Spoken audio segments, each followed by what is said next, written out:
কল্যাণ গ্রামে দুষ্কৃতীদের তাণ্ডব। তৃণমূল কংগ্রেস সরকারের উন্নয়ন প্রকল্পের লেখা পোস্টার ছিঁড়ে ফেলা ঘিরে উত্তেজনা। পুলিশে লিখিত অভিযোগ। বৃহস্পতিবার রাতে সালানপুর থানার রূপনারায়ণপুর ফাঁড়ির অন্তর্গত জিতপুর উত্তরামপুর পঞ্চায়েতের কল্যাণগ্রাম 5 এলাকায় মুখ্যমন্ত্রী মমতা ব্যানার্জি প্রকল্প লেখা পোস্টার ঘিরে উত্তেজনা ছড়িয়ে পড়ে। দুষ্কৃতীরা তৃণমূল কংগ্রেস সরকারের উন্নয়ন প্রকল্প সম্পর্কিত বোর্ড উপড়ে ফেলে এবং ছুঁড়ে ফেলে দেয়, যার ফলে স্থানীয় বাসিন্দাদের মধ্যে ব্যাপক ক্ষোভের সৃষ্টি হয়।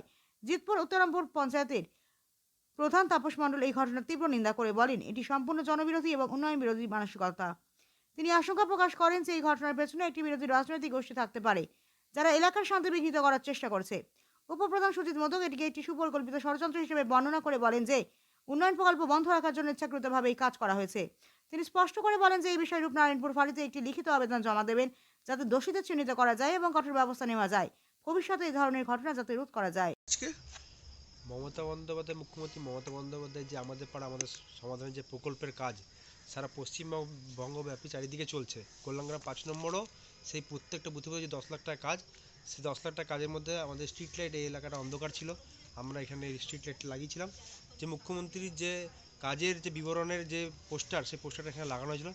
কিছু দুষ্কৃতীরা কাল রাত্রেলাতে, যারা উন্নয়নকে সহ্য করতে পারে না, যারা পশ্চিমবঙ্গ বিরোধী, যারা বাংলা বিরোধী, তারা এখানে পোস্টারটা ছিঁড়েছে রাতের অন্ধকারে। আজকে আমরা থানায় কমপ্লেন করব। আমরা আঞ্চলিক তৃণমূল কংগ্রেসের পক্ষ থেকে সমস্ত তৃণমূলের কর্মীরা এখানে জমায়েত হয়েছিল কিছুক্ষণ আগেই। আমরা সকল মিলে থানায় যাব, থানায় গিয়ে কমপ্লেন করবো।